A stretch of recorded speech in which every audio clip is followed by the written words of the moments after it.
We've got part two of our World Cup group stages preview. We just took our time and previewed groups A through F. And now here we are, groups G through L. We're just going to get right after it. You ready, brother?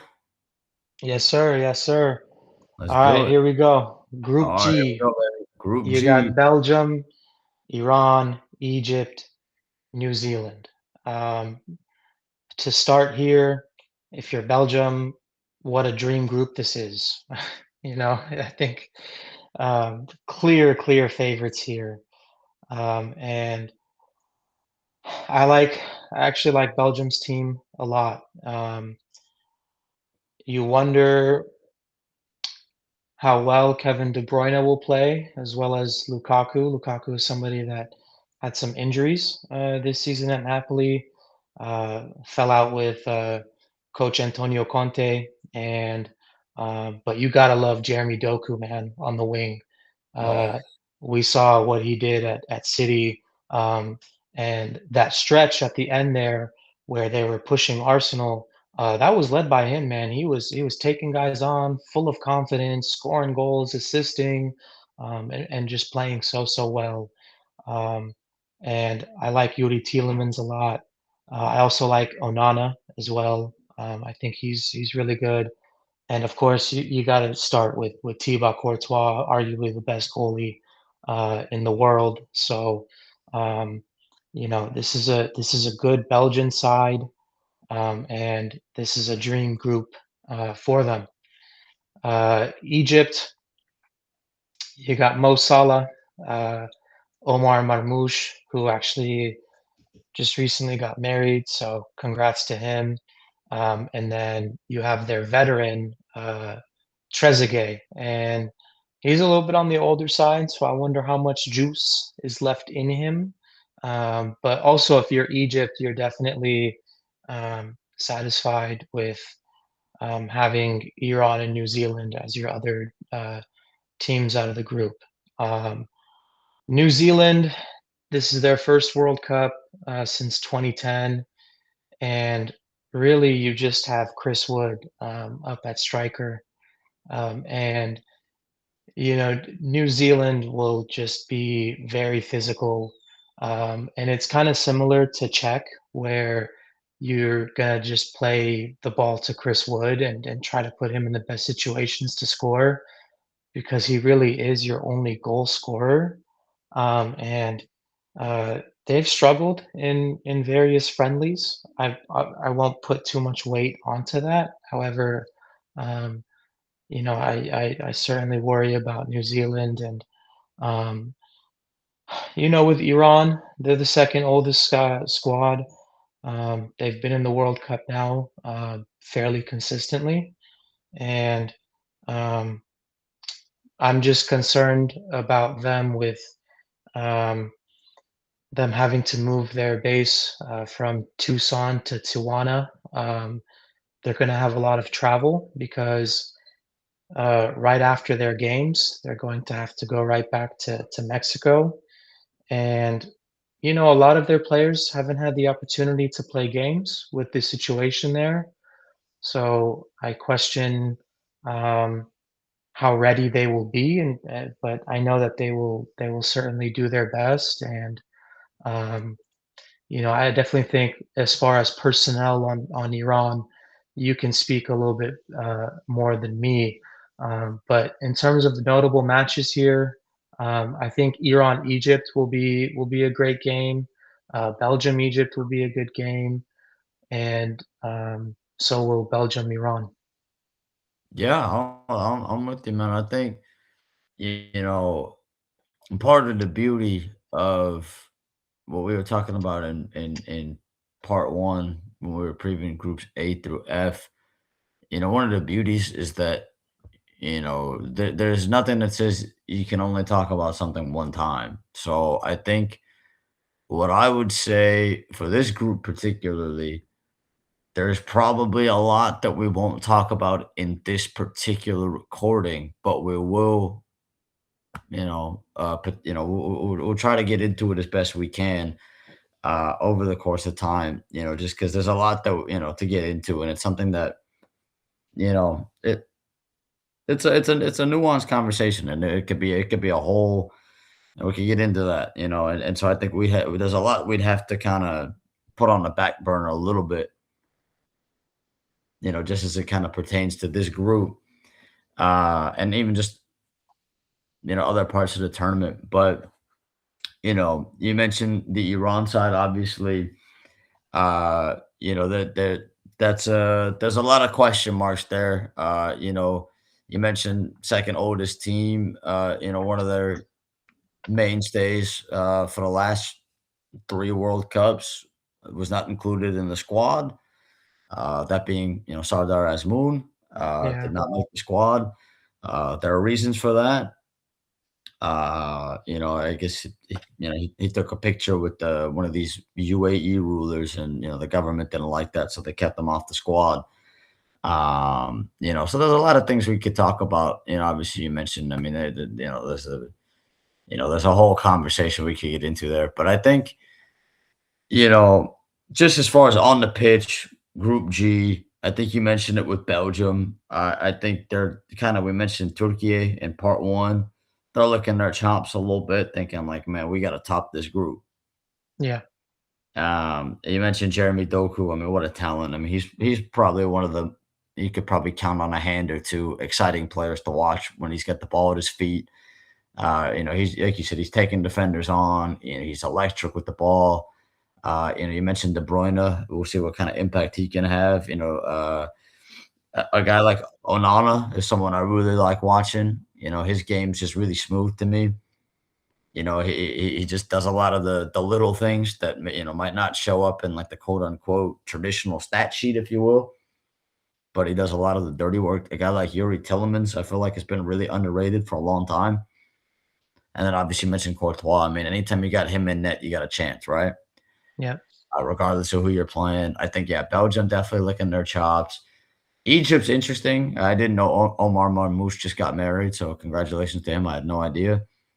Um, Egypt's an interesting situation because they've got quite a bit of quite a bit of talent and some recognizable names. I mean, obviously the big one for a lot of the people that maybe aren't as tuned in would be a guy like Mohamed Salah, but there's a lot of talent on that team.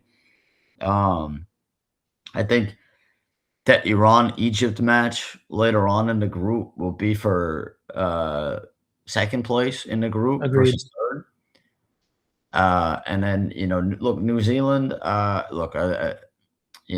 of going back to what we were talking about in our part A preview. There are some countries that have a little bit of a puncher's chance, and there are some that probably don't. And I think New Zealand, sadly, are one of those countries that I just don't really see them having a chance. Um, I think maybe they can get a result in one of the matches, maybe against Iran or Egypt. Maybe they can come out with a draw or something like that.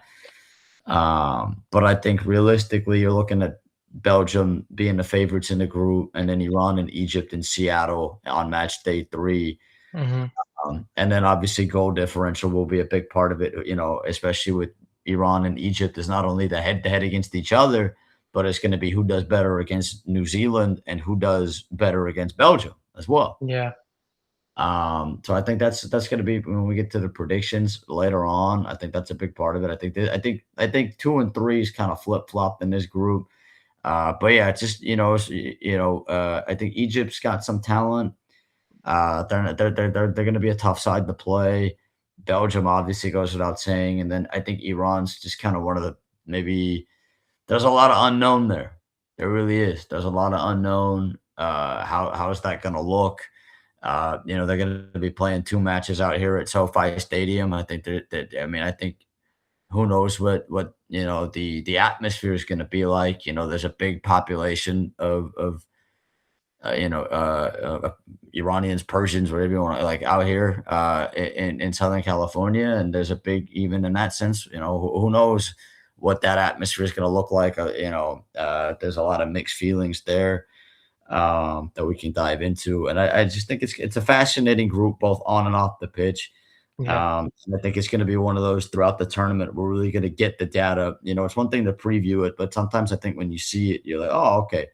Yeah. Now you have the data point to be able to really go into it and talk about it. So those would be my preliminary thoughts on Group G there. Fairly balanced, maybe 2 and 3. I think Egypt, Iran. Honestly, I think that match is a coin flip. We'll talk about it. I really could see that going either way. Yeah. Um, but any thoughts, or should we take it on to Group H? I'm ready for Group H. All right, Group H. We've got here with Group H, we have Spain, Cape Verde, Saudi Arabia, and Uruguay. In this group, the first matchups you've got Monday, June 15th. Going back to Group G, you've got Belgium and Egypt Monday at 12 p.m. in the afternoon. And then you've got Iran, New Zealand in SoFi Stadium at 6 p.m. And then you've got in this next group, Group H that we'll get into, you've got Spain and Cape Verde Monday at 9 a.m., baby. And then you've got Saudi Arabia and Uruguay Monday at 3 p.m. in the middle of Belgium and Egypt. So you've got some group H and G flip flop action to kickstart the first full week of the World Cup. Obviously starts on Thursday, but then that first Monday of the World Cup, you've got a 4 match slate there. So I want to get your thoughts here with that opening match day one, Spain, Cape Verde at 9 a.m., Saudi Arabia, Uruguay at 3 p.m., and then taking that to match days 2 and 3 and kind of how you see that group. Yeah, I mean, both Spain and Uruguay to start are playing against Saudi and Cape Verde. Spain, in particular, it's going to be that same scenario against that, like with Curacao. Um, you're going to want to score as many goals as possible against them. Cape Verde is one of those sides where I feel for because you're going to play against Spain and Uruguay. And it's an accomplishment for them to be in their first ever World Cup. Um, Older squad here. No players are under 23 years old representing Cape Verde. So, um, I just it's a scenario of them being happy to be there. Um, Saudi Arabia. I know they beat Argentina in 2022 to start, and a lot of people were like, oh my God, like these guys can potentially advance. And then after that, their play fell off. They lost to Mexico, um, and I did they lose to Poland? I'm gonna double check that. They were in the same group here. Let me fact check myself here really quick, but uh, I'll come back to that. They did. Poland beat them 2-0. So I mean, they beat Argentina and then they lost to Mexico and Poland. And as a result, if memory serves me well, Poland advanced with that. So um, I guess you don't know what you're going to get from Saudi, but um, I mean, this is just going to be Spain and Uruguay when they play each other. Who's going to come out on top. And with Uruguay, you got Marcelo Bielsa. This guy is a maniac. Um, just he's a man marker, high intensity pressing, vertical play, and will take it to you. He won't back down, and he will try to score 5 goals on you while simultaneously conceding 3 goals. He wants to outscore you. He's not a guy that will sit back and defend. So you know what you're going to get there. And with Spain, you will have, of course, just the usual Spanish style of possession. And the big thing for me with Spain is you're not going to have Fermin Lopez. And these guys won the Euros in 2024, deservedly so. Um, Lamine Yamal is going to miss the first game for sure against Cape Verde, but that's not a concern, of course. So it's a blessing that they're playing Cape Verde to start, and I think that's why they are not rushing Lamine back. I'm not sure on the second game. I think they've been relatively quiet about that.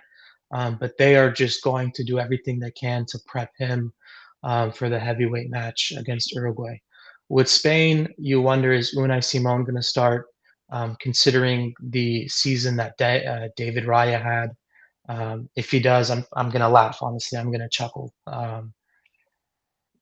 That's not something I would do.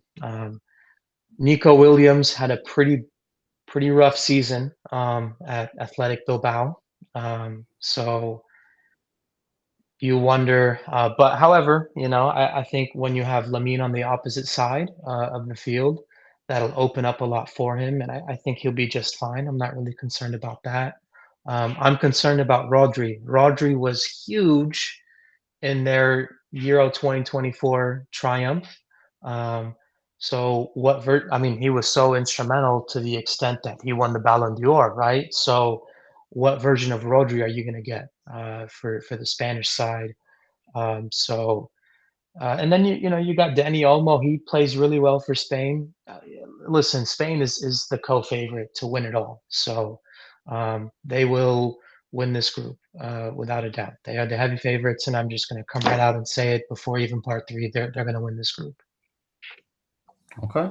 I like it. I like it. Not even no need for the suspense on Group H, huh? Yeah, yeah, Yeah, I think you said it best. I think it works out perfectly for Spain that they don't play Uruguay until the last match day, so they can take their time in in getting Lamine healthy because obviously they're not going to be able to do what they want to do in this tournament without him being fully fit or as close to fully fit as possible. Um, we'll talk about Spain more throughout the tournament. I mean, they're going to be one of, if not the favorites, the way that they, coming off of the Euro success that they had.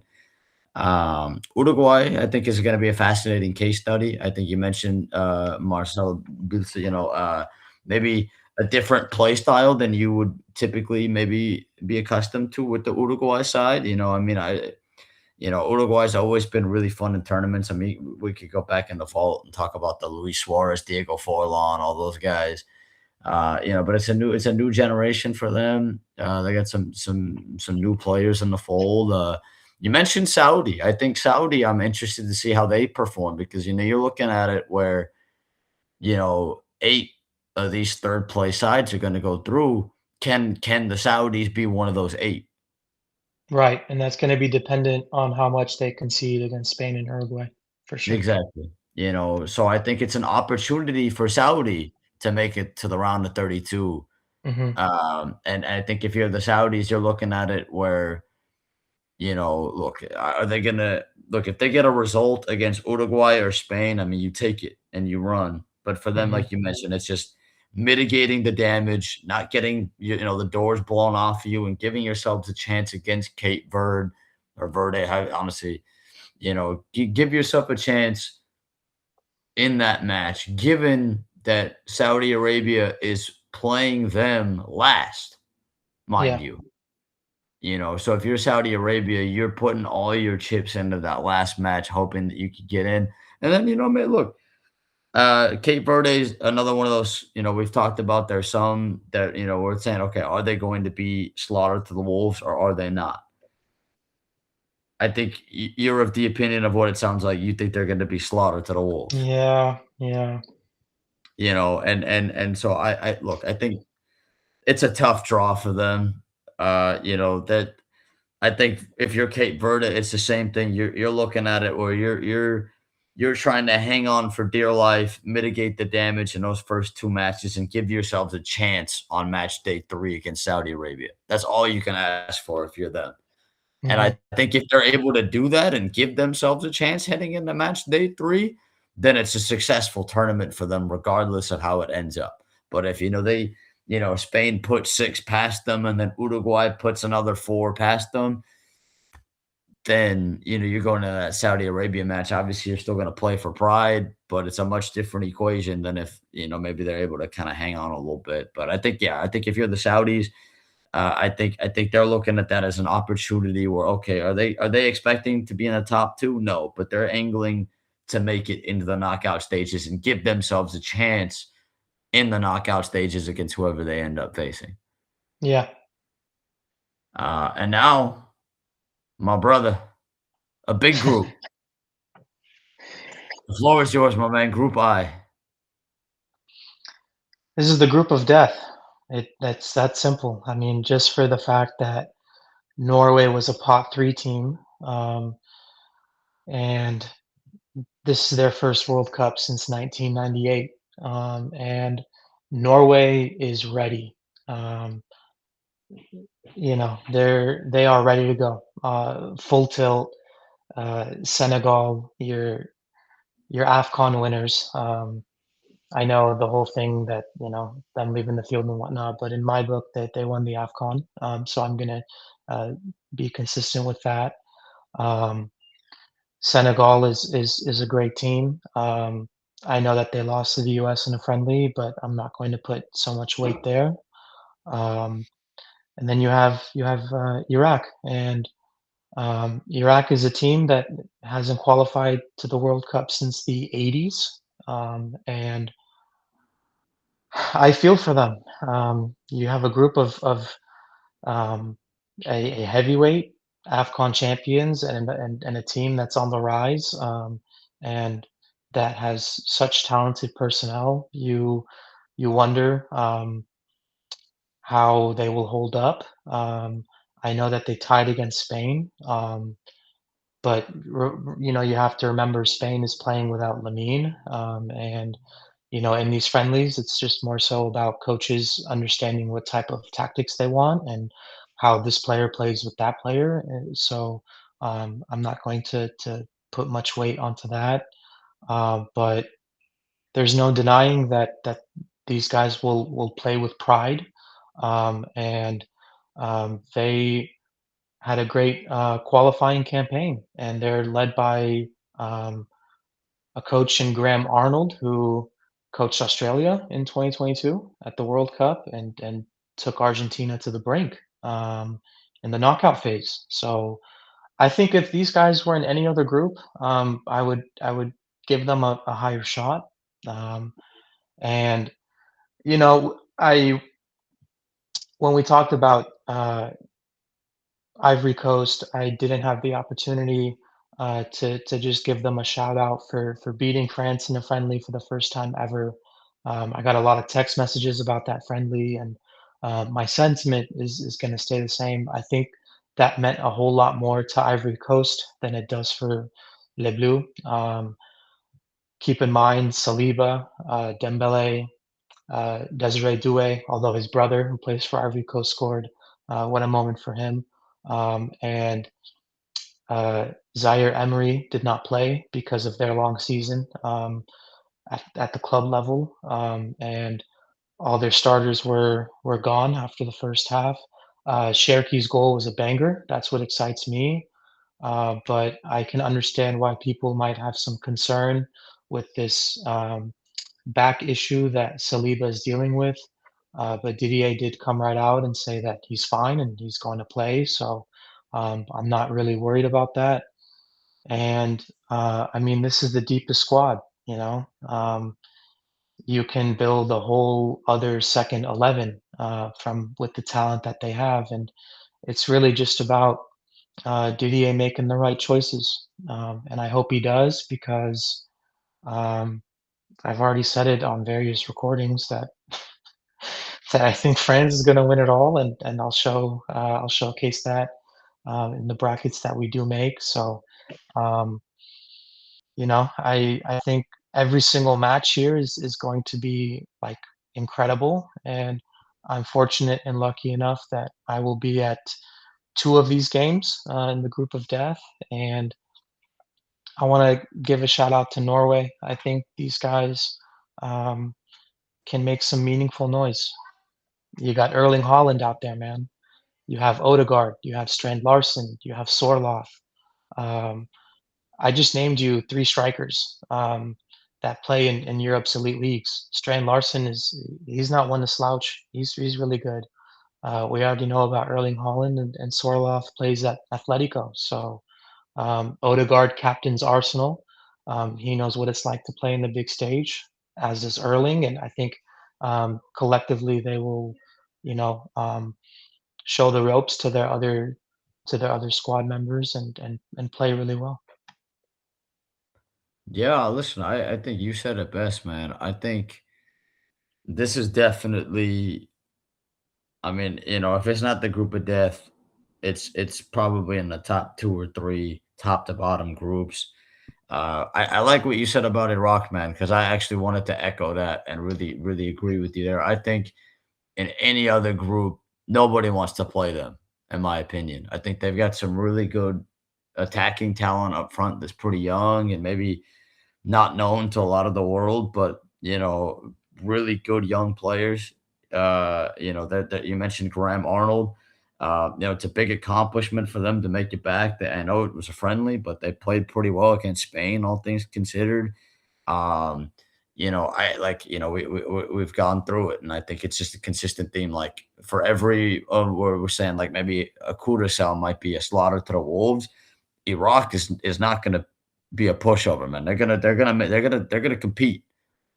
They might finish at the bottom of the group, but it's not for a lack of talent, for a lack of I think they're gonna have a shot to compete in that group. And you mentioned Norway. Yeah, listen, I mean, what we were talking about with Sweden, Norway is that on steroids because they actually have showcased the ability to have success that Sweden hasn't been able to have. And with this recent batch of players, obviously Norway is more of a recent power, in the world stage.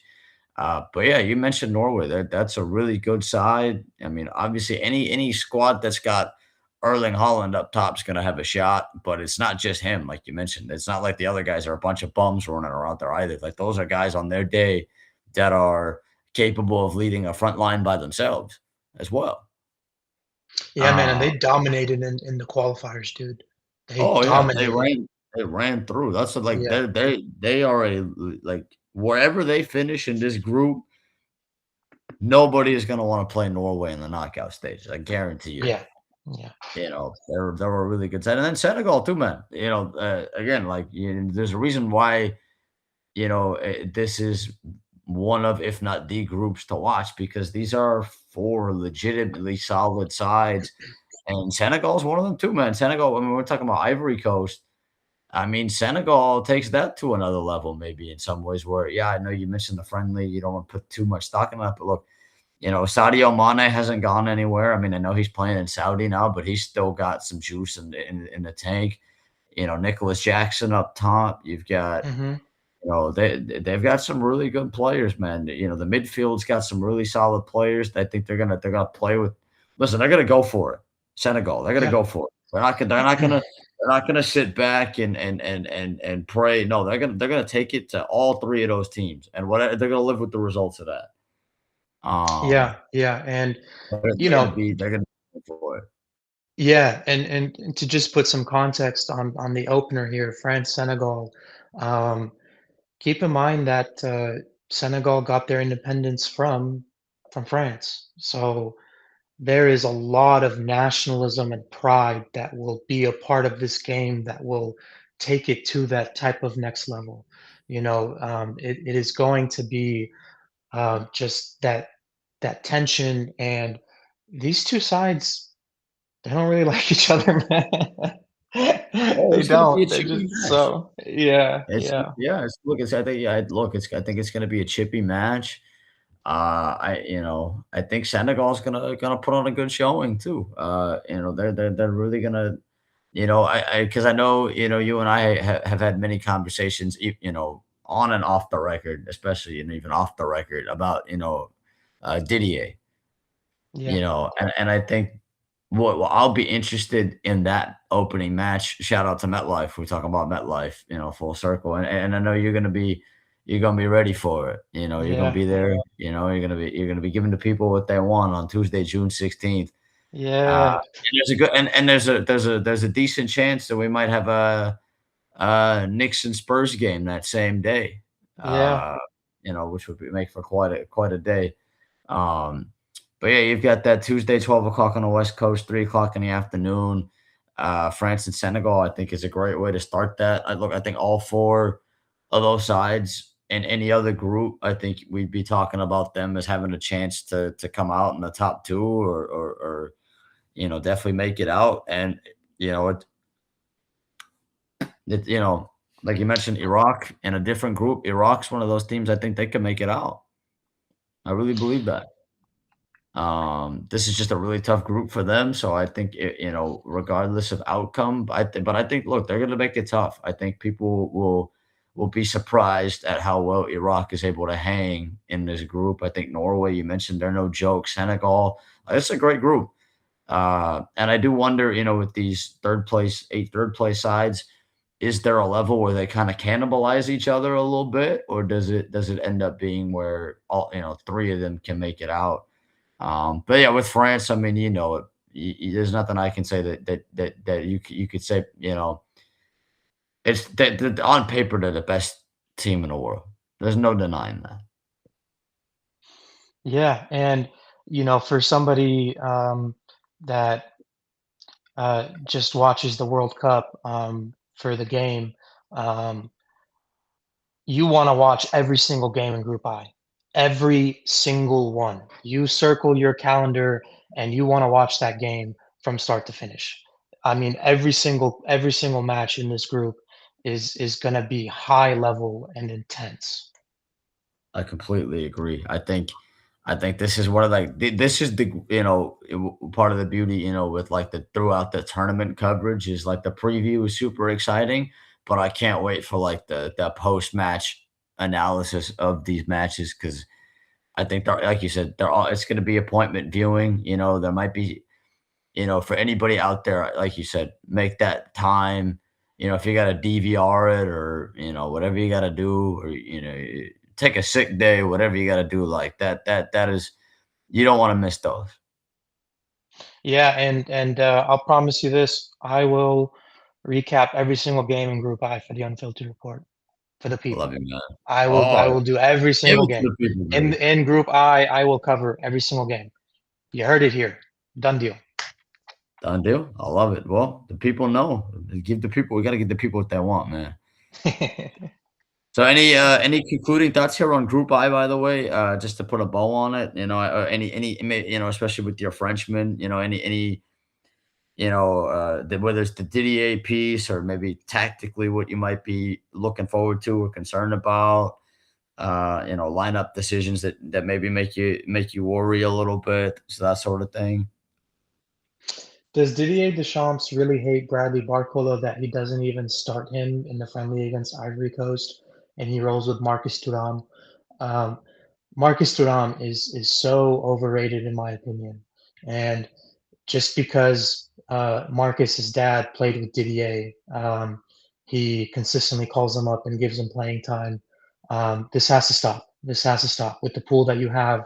Um, I do not want to see Marcus Thuram out there, and I say that because of the pool that's out there, and because we have given Marcus Thuram so much runway that I just enough's enough, brother. Please, please. And if you need to um, be a little bit more attack minded because your personnel, because of the players that you have, fit that mold, please be flexible. Please, please, please be flexible.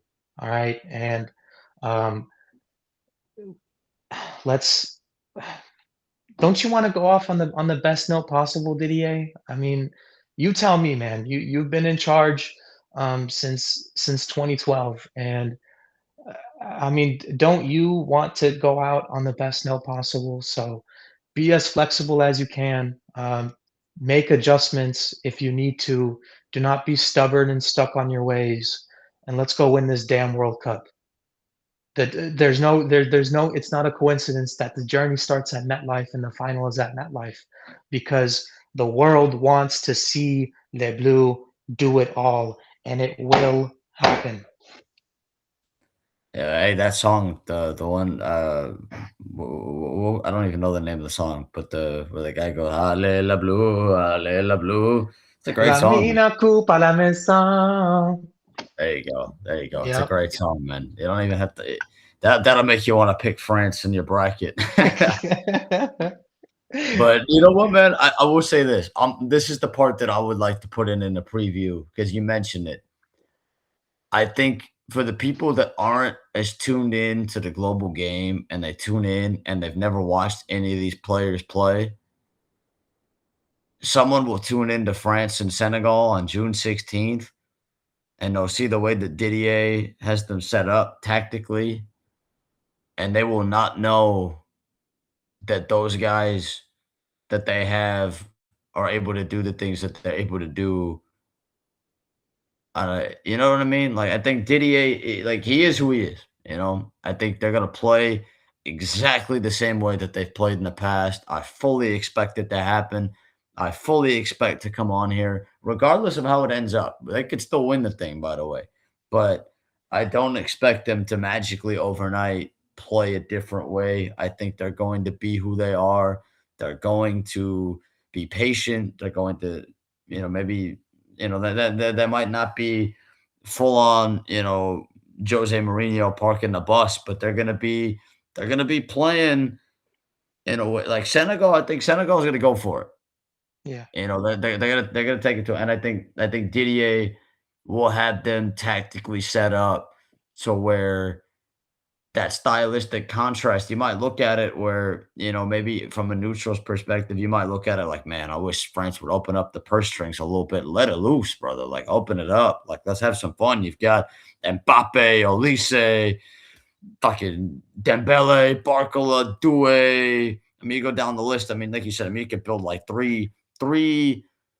You could take that 26-man roster and you could break it up into two teams, and those two teams would probably be like the top 3 or 4 finalists in the World Cup. And even the players that did not get called up also. Exactly, and that doesn't even and that's what I'm saying. Yeah. You could take, 3 or 4 squads of the talent that they've got, but I think I fully expect my caveat of the preview is I do fully expect, regardless of outcome, I expect the play style not to change, and I know that that's gonna hurt you for me to say that because I know. Like, I mean, as much as I wanna see it too, man. I wanna see, you know, France go for it, man, and lean into the attacking talent that they've got, but they're not gonna do that. I fully expect Didier is gonna have them tactically sound. They're not gonna beat themselves.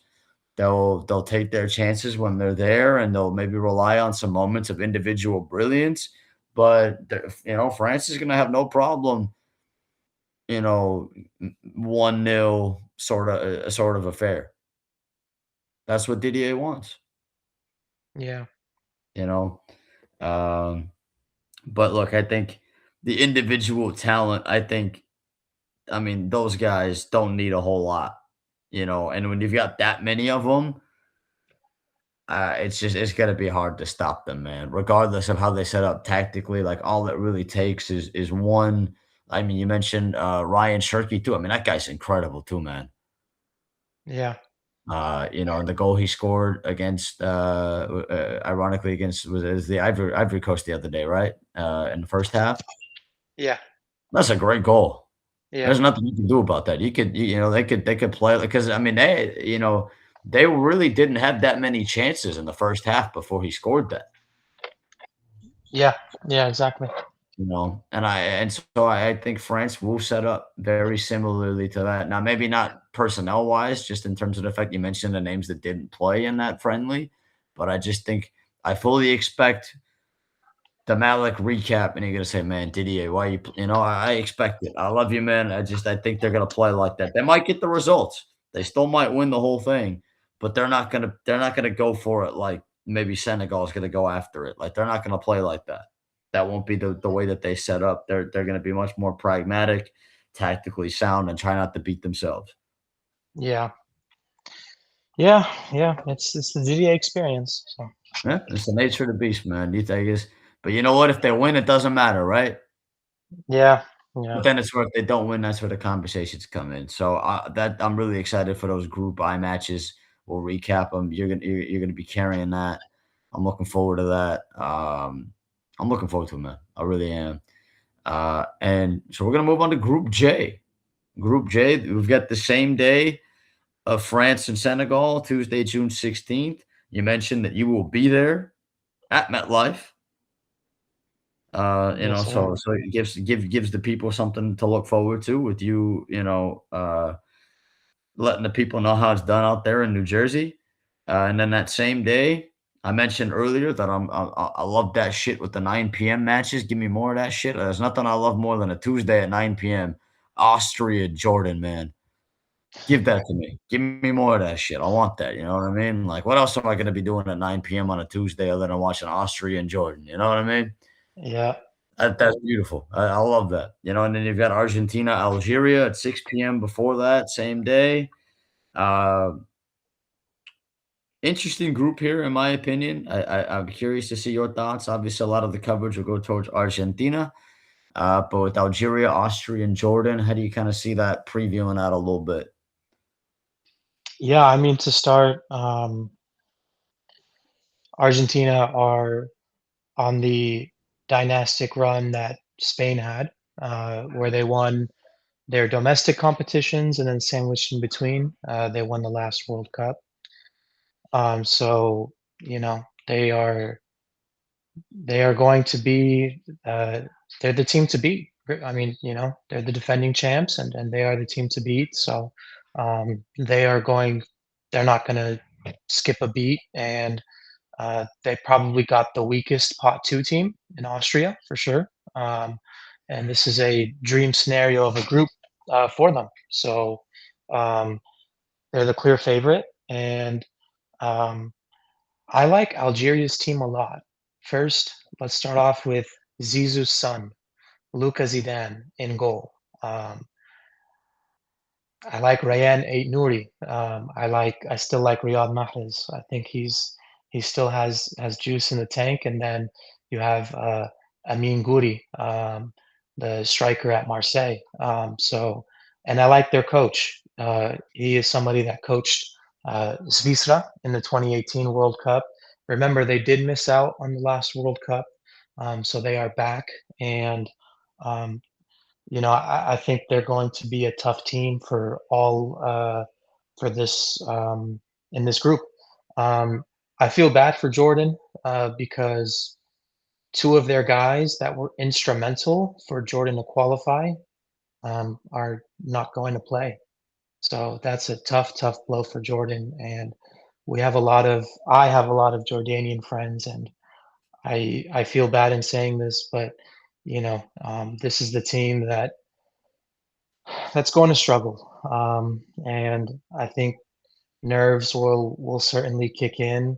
I would hate to play Austria because they're going to press the living heck out of you with Ralph Ragnick leading that team. He invented Geigenpressing, for God's sake, and he was the one that was so instrumental in uh, in initiating that. And he he's a mentor for many other coaches, and he's a great coach. Austria is going to be a team that will be pretty boring to watch.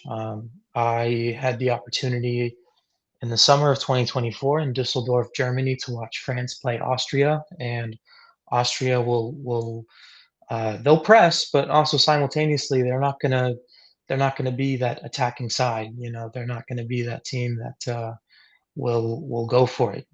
They will be patient, and um, they're not going to score a whole lot. I like Conrad Lamer a lot. Um, what are you gonna get with David Alaba? Um, is the question, but everybody knows their role. Ragnick has them playing well, so they're going to be also a good team. And I think the winner of Austria Algeria is going to be instrumental in how this group shakes out for sure. And Argentina will um, they'll breeze through this group, in my opinion. I think Scaloni definitely learned from what happened in their opener against Saudi, and as well as I think the players and personnel, and they're not going to take any foot off the gas by any stretch of the means.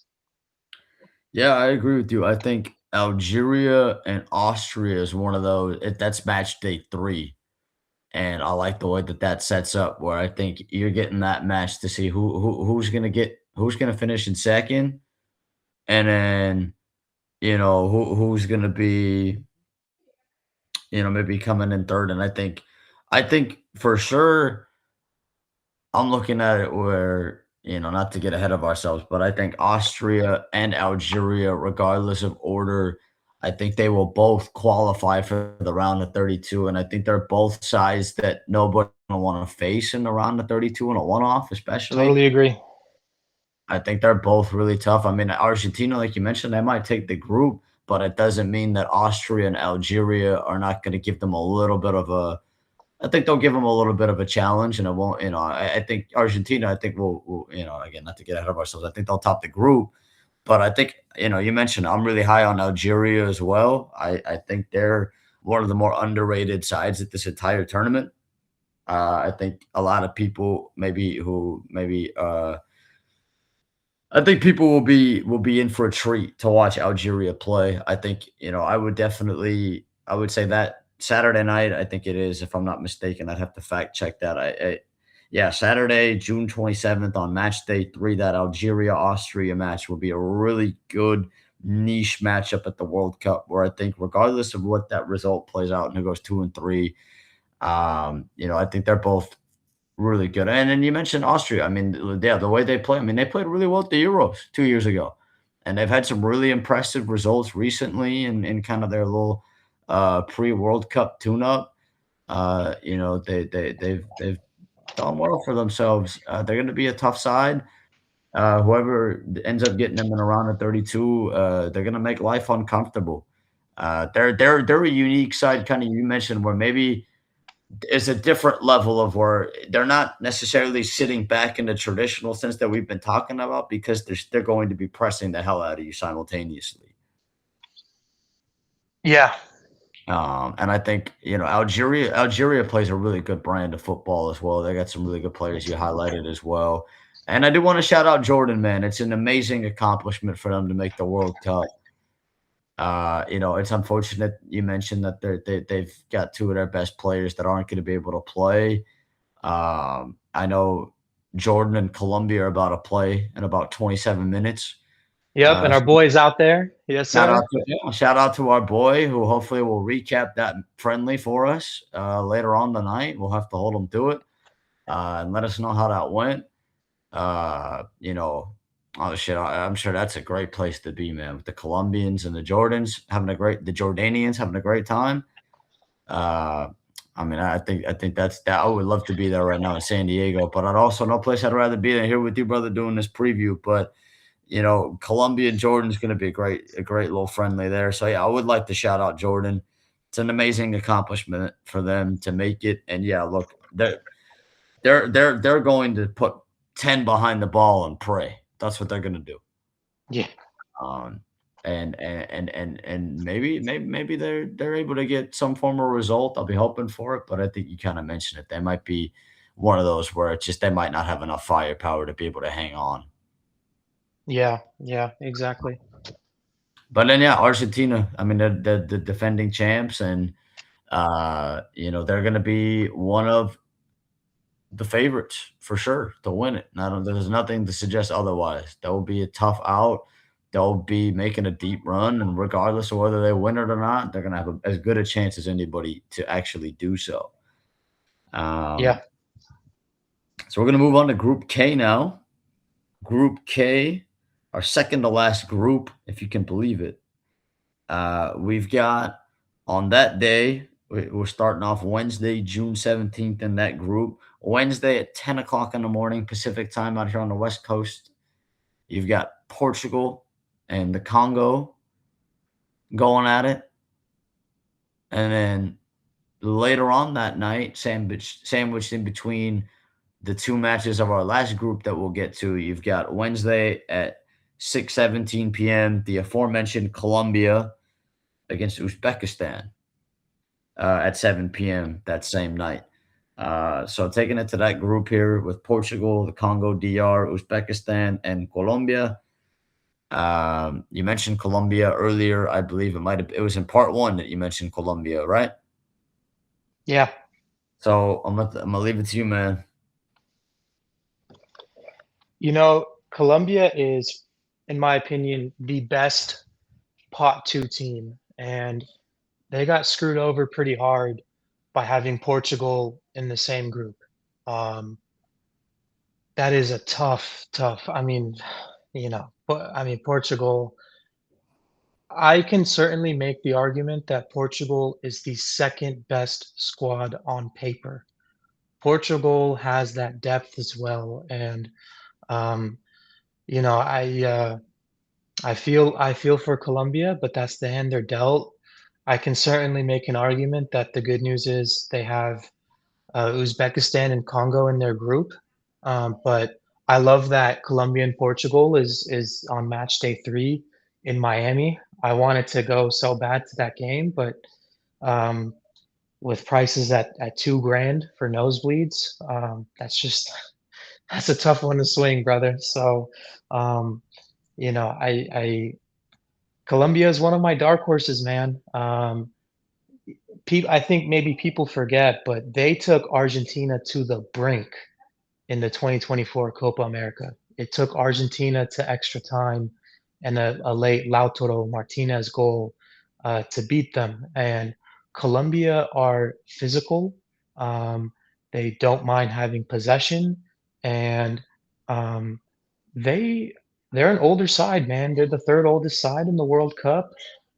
Keep in mind that they missed out on the last World Cup in 22, and I think they got their act together. I like their coach a lot, Nestor Lorenzo. I love their personnel with Lucho, with Luis Suarez, not the Uruguayan one, the one who plays at Benfica currently. Of course, you can't Sporting, have a sporting. you at Sporting. I'm sorry, No, and um, you cannot talk about Colombia without mentioning James Rodriguez. This is his last World Cup for sure. And these guys play with flair, they play with confidence, but also when they want to be physical and edge out a game, they can do it. So they can play in many different ways. And um, I love their squad, man. They got a great squad.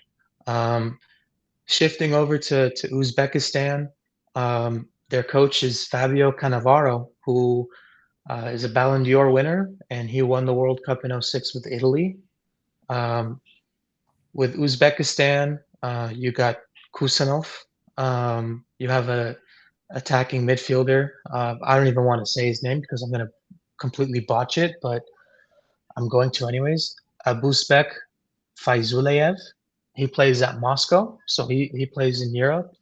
And it'll be interesting to see how they do because it's um, yeah, I think this is their first time ever making it to the World Cup, man. So that is significant, but for them to have Portugal and Colombia, that is brutal. And I just think it's a matter of personnel for Colombia and Portugal that will um, allow them to take care of Uzbekistan and Congo is certainly an interesting one. Their first World Cup since 1974. I know that they have a bit of a national health issue right now, unfortunately, with Ebola. There's an outbreak there. Hope everything is okay, and most of all, I hope that uh, their players are okay and families are okay, and they'll just have the opportunity to play, and um, they're interesting. They're interesting because they have some players, but you also wonder and worry about some things off the field that might affect them. And as far as a pot four team, it's a tough group to be in. And then I touched on it with Portugal. Their mindset and mentality should be championship or bust.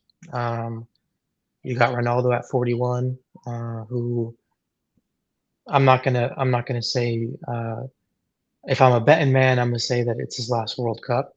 And can they get it done? Can they get it done? So, um, this is an interesting and underrated group for sure. I agree with you. Actually, I think this is to me, I think this is definitely in my upper half of groups that I'm looking forward to watching. I think what I like about this is you've got the contrast, which is a similar theme of what we're talking about, where I think I'm looking at it in two separate contexts of you've got your Portugal and Colombia in one context, but I also think Congo and Uzbekistan are two of those where, it's a similar thing we keep talking about. Some of these countries, maybe they might not have much of a chance, but I think both Congo and Uzbekistan have a legitimate shot to compete. And I think when they play each other, which it sets up perfectly as well, that they're going to play each other on match day 3, Congo and Uzbekistan. And we've given a lot of love to the AFC again, not the NFL AFC, but the international AFC. Um, and I think Uzbekistan definitely deserves some love. It's a big accomplishment for them, but they got some, like you mentioned, they got some good players. I think they're going to be tough to break down. They're going to be very disciplined and compact. They're going to be they know themselves and they know how to play within themselves. And then you know what? Congo, man, Congo's, you've got a guy like Yohan Wissa, who's doing his deal in the Premier League. They're gonna go for it and play with some flair. And they've had some pretty good results against some of these African countries that we've been talking about. They've played Senegal pretty well. They've played Algeria pretty well. The gap is not that big there, maybe as big as it might be led on to believe, I think. So I will be fascinated to see how that plays out because I think both of those two in another group might have had an outside shot at qualifying as maybe at the very worst at one of those 8 third place sides. And because they're both in the same group, maybe one or both of them might not even have a chance to make it, but it's not for a lack of quality within both of those sides. I think they'll both I'll be interested to see how they do against not only each other, but Portugal and Colombia. And then you mentioned, I think Colombia and Portugal, I'd echo both sentiments. Colombia is going to be one of the dark horses of the whole tournament. Uh, you know, Shout out to James Rodriguez. It's honestly remarkable to me that he's still there. I'll never forget the summer of 2014, and we'll talk about that more and more over the summer. But um, it's cool to see him there. But yeah, the Colombian Luis Suarez playing in Portugal had an amazing season. I mean, he's been bagging goals all year. Luis Diaz is one of the most exciting players to watch in the world. That they're going to play with flair. And then you mentioned Portugal. Yeah, I think I honestly, I'd agree with that. I mean, you run down the list of the player. I mean, PSG doesn't win back to back Champions League titles without all the Portugal players that they've got on their side. I mean, literally, bro, they're double six and Vitinha and John Evis, right? Oh So, yeah, and then you got Nuno Mendes and uh-huh. it's a good squad, man. Bruno, uh, you Had a know, really good resurgence season. He's full of yeah, confidence. 21 assists in the Premier League this Yeah, season. Rafael Leao is as exciting as it gets to watch. You were talking earlier about transfer stuff. He's the guy who's probably angling for a move. yeah. João Cancelo's been around the block for some time now. Even a guy like Nelson Semedo has been around the block. Uh, Bernardo Silva is still doing his thing. He feels like one of those guys. I feel like he could play till he's 50 if he really wanted to. Yeah. Uh, they got some really good players, man. They really do. And then obviously, I mean, it goes without saying, Vitinha and João Neves, that combo that they've got. I mean, it's a really good team.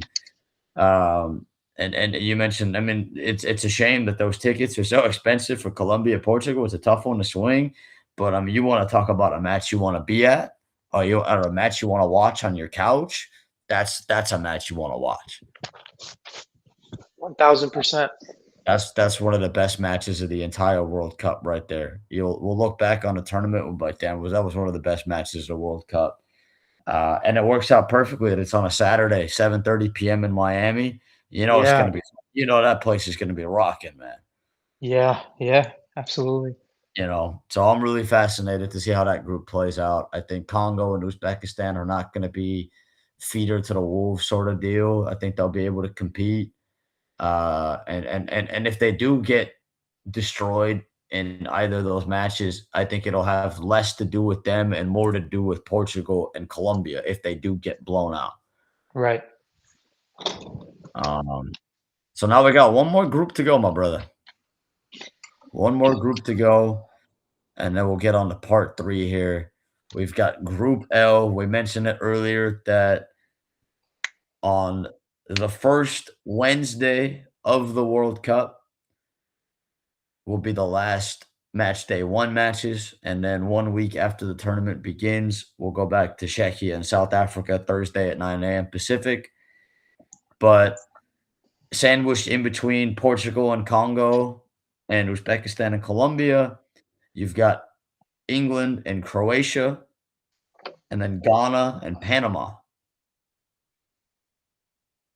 I want to get your thoughts here, how you see that group playing out, especially with the way it sets up with those matches on match day one to set the tone for the group.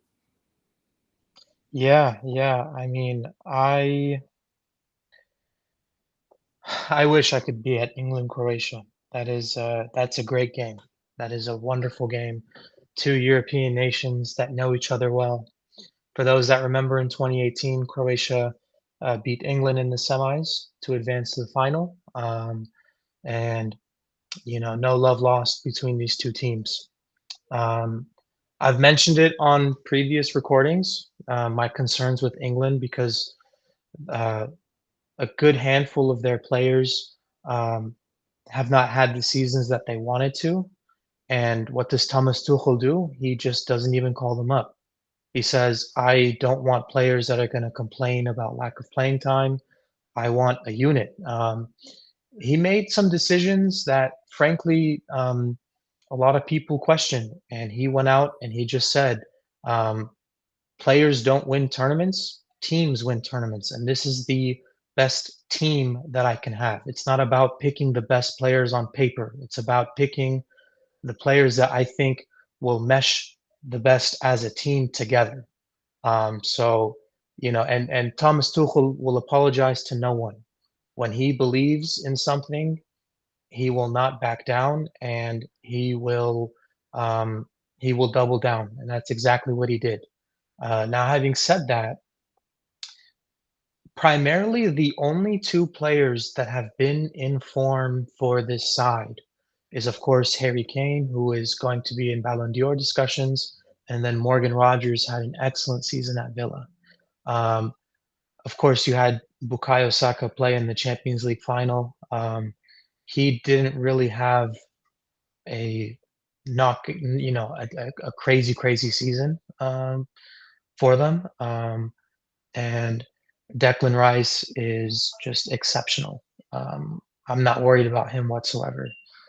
So, listen, England wanted to get rid of Southgate because they just thought that they reached their ceiling with him. And you can certainly make the argument that they did, losing in back-to-back European Cup finals and going to the semis in 2018 and losing. And they wanted to bring in a coach who has, you know, um, is proven, and Thomas Tuchel certainly did that throughout his club career, and he might even come back to club. Who knows? At some point, I think he will. So England is not going anywhere, and I certainly think that he will set them up tactically so well. But it's a matter of their players going out and executing it. Um, you're a little concerned about the depth of this team for sure, I think, in my opinion, because of what I just talked about earlier. But England England will certainly, they'll be there deep in the tournament. They're not going to go anywhere.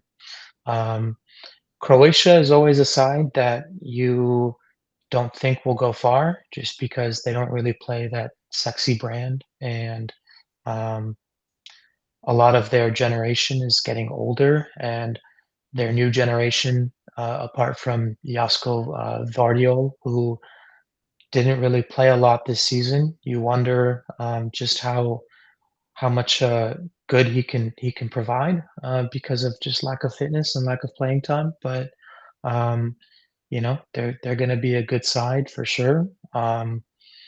If you want to watch some good and nice brand of football, don't watch Ghana. Carlos Queiroz is their coach. I don't know how he keeps getting Oh, head coaching baby, gigs. baby, baby. Um, Oh, and baby. I feel for Ghana because they're not going to have Mohamed Kudus and Mohamed Salisu. Those are both exceptional players. However, you will still have Nico Williams' brother, Inaki, and you will have Antoine Semenyo. For the OGs around, you'll still have Jordan Ayew, but you wonder how much he can give you. But Ghana is going to be pretty boring, and if Ghana want to advance to the knockouts, they're going to need all 3 points against Panama. Panama is the oldest squad in the tournament. They got no one under 24 years old, and Panama are a pretty boring side, man. Um, they know how they want to play. They're going to play in that 5-4-1 formation. So you're going to have everybody behind the ball, and um, the longer it takes for you to score, the more frustrated you will be. So they are a side that is okay with 0-0 draws. They can care less. And um, in my opinion, this is going to be a side that will probably score the least amount of goals this campaign. Yeah, I'm with you, man. It's funny when we talked about in our part one preview with groups A through F. We mentioned that a lot of the African sides are very progressive. They go for it, and we talked about it. And I said most, if not all, and that was going to be the caveat at the end is the way that This kind of, the way, and which is interesting because when you go back and you look at previous tournaments with Ghana, I mean, honestly, I mean, we could be here for hours talking about the old Ghana teams from back in the day. With Asamoah Gyan, if you remember the Luis Suarez handball in South Africa in yep, 2010. Um, you know, and that was that Ghana side, and not just 2010, 2014. Uh, I mean, they were ironically them and Croatia in different ways have been two of my favorite countries to watch throughout the World Cups that we've been alive to watch. Um, and I think it's very interesting. You look at Croatia, we'll get to but with Ghana, they're gonna play exactly the opposite of the way that they played back in the day. I mean, you mentioned Carlos Queiroz, he was with Iran in 2014, 2018. Um, listen, they're gonna park that bus like you've never yeah, seen a bus parked before. I mean, they're when they play England and Croatia, especially. I mean, it's gonna be 10 behind the ball in ways that you've never seen before. They are going to do everything in their power to get a draw and get yeah, get a point out of that. yep, And I think when you mentioned Panama, I think that Ghana Panama game, that setting up on match day one is very fascinating to me because you mentioned that both of those sides both want to play the same way, yep, and they're both going to do the same thing against England and Croatia. yep, Them having to play against each other, you're looking at that where, again, with 8 third-place sides and the way that those sides wanna play, you're looking at Ghana, for example. If Ghana, for example, is able to get 3 points or a draw, I mean, they're doing everything in their power to make sure that they are not conceding crap. yep. And then same thing with Panama. So them going against each other on match day one, I think sets up really nicely because one of them's gonna have to go for it, most Right, likely. right, And and the you know strategy for both teams, I'm sorry, Ryan, the strategy for both teams, for Ghana and Panama, is get the 3 points versus each other, and you wanna hope to draw Croatia.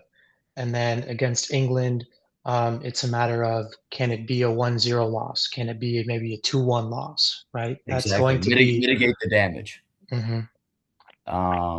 So yeah, I think both of those teams are gonna have to go for it off the bat because a draw and that's not gonna do it. I mean, I'm sure now if you're Panama, I think Panama would be much happier with the draw than Ghana would, I think. But then I say that at the same time, I think Carlos Quiros, like I mentioned, I think he'll take 3 draws, man. Um, oh shit. Malik, Malik is he here? Malik, my brother. Oh well. Well, I think we lost him for a second, but I guess it's a good thing it's the last group. Um, okay, his Wi-Fi cut off. Well, it's all good. It's the last part of it. So I'm gonna just say real quick with England and with England and Croatia, I think Malik said it best. I think Croatia is going to be a side where nobody is ever going to want to play Croatia. They're a tough out, even if it's maybe it's a newer generation of players and or maybe somebody older. The OGs are still there. That's a great opening match between England and Croatia. You can't ask for a better group stage match than that to kind of on a Wednesday early in the day like that. England, Malik mentioned it with England. Thomas Tuchel is a big, it made some big decisions there. As far as who to bring and who not to bring, has had some very pointed comments.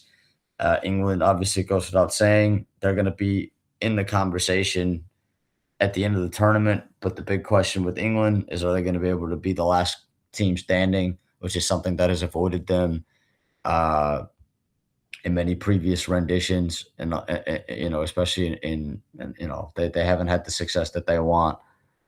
Um, Give me one second. I am actually going to bring Malik back in here. We're getting the Wi-Fi going, so apologies for that. But it's a good thing his Wi-Fi cut out right here at the end, anyways. I love you, buddy. So it's been it's a great preview here. Oh, there he is. Oh, oh, look at that. Oh, oh, baby. What a surprise. Yeah, forget I wasn't even saying anything important, man. I think I was just waiting for you to come back, holding the fort down as best as possible. Look at that. Sexy face. Yeah, my bad, man. Yeah, yeah, connected on the phone here. Hey, there you go. You know what though? You're giving the people a little bit of a group I recap preview over here. You know it, you know You it. know, letting them see that sexy face for the recap. Habibi. Oh, really? Anyways, I think what was I said? I said England and Croatia. I think I was just saying, Croatia is going to be a side where, you know what you're going to get. They've got obviously a mixture of some newer generation guys and some of the OGs. Where's your sexy face go, man? Saving it for the Saving it coming for out later. party. Yeah, Saving yeah. it for the coming out party. There you go. Um, but yeah, and then with England, you mentioned Tuchel with some interesting comments there as far as players he didn't want to bring, players that they brought, and that England basically they want to be the last team standing. It's something that's eluded them for a long time. And you mentioned they'll be one of the final teams left in a tournament, but are they going to be able to get over the hump? Right.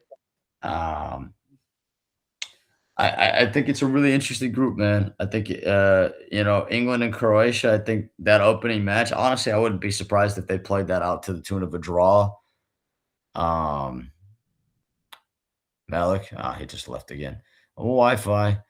Well, anyways, this is the beauty of the unfiltered report, baby. We'll get them back for part 3 here. Make sure we get squared away. Um, But I do want to say real quickly before we end this, given that this is our first set of recordings in June, there's a lot we want to get into. As we've said repeatedly, this won't be the only time we talk about the World Cup before it begins. So we'll try to get some of the other stars of the Unfiltered Report on here to give their pre-tournament thoughts.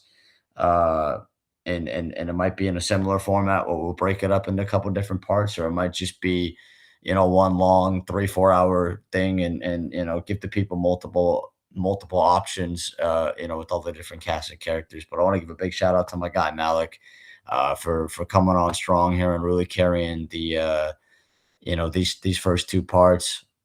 I love you, brother. You're gonna hear this. But really looking forward to the coming out party this summer. We're gonna be locked in day-to-day coverage for all the matches. There's a lot we want to get into. We kind of touched on it at the beginning of this one, even and these other two. There's a lot of factors that are going into these matches, not only on the pitch. There's some off the pitch things that are going to be really interesting to get into if anyone wants to get into that kind of conversation. But we want to also highlight the games. Obviously, we want to let the games speak for themselves.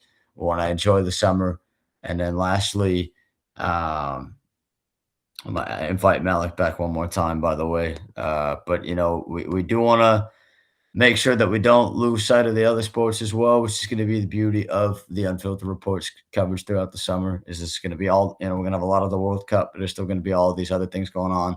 We'll talk about the NBA Finals, the NBA Draft, the Stanley Cup Finals, NHL Draft, NBA Summer League. Malik is back, letting the people know what's good. Lots to look forward to beyond the World Cup.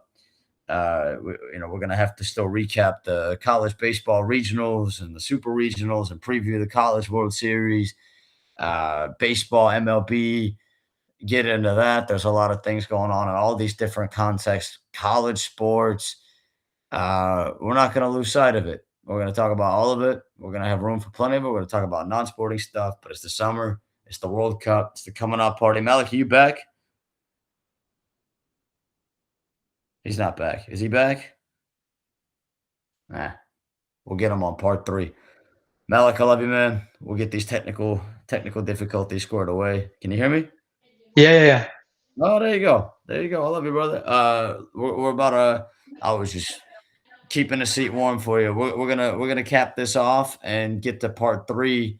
But any concluding thoughts here on our part 2 G through L preview that we got going on here? No, I think we just set up the stage beautifully to make our predictions. So I'm ready. All right, he's ready. We're ready. Technical difficulty. Words are difficult. Words are difficult. Technical difficulties are difficult. But we're good. You got your Wi-Fi fixed up? Yes, sir. We good. Good. We good, baby. I get it, man. Internet's a pain. You know what? That's a different conversation. I love you, brother. This has been part 2, G through L preview. We'll continue to talk about all these different things, and we'll pick these conversations back up in due time. But stay tuned for the preview prediction part 3, if you will. Malik's going to give us a sexy little bracket with some screen sharing action, so stay tuned for that. I love you, brother. Love you more, baby. Vamos. Vamos! It's the coming out party, baby.